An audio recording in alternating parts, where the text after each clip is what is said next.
Le titre: Je suis un coiffeur.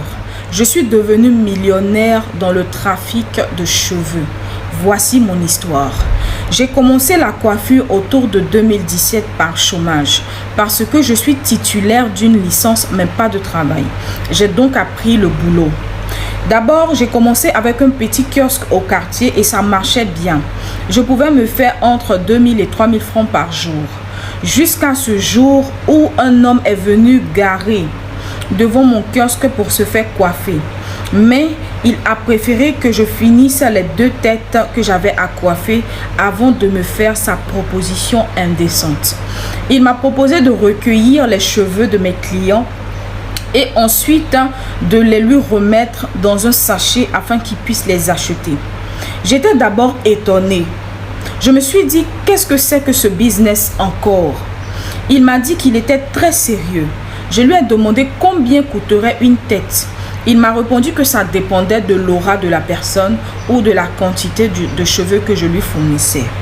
Je lui ai demandé, mais il m'a dit que ça pouvait être entre 100 000 et 200 000 francs par tête.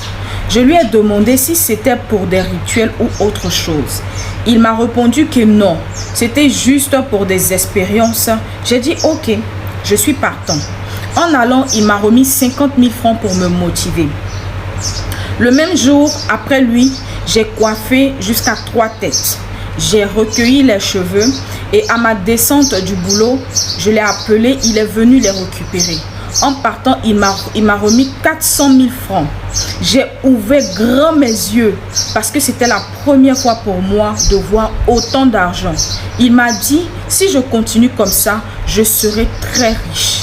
C'est alors comme ça que je me suis lancée dans ce business. Je lui donnais des quantités de cheveux interminables.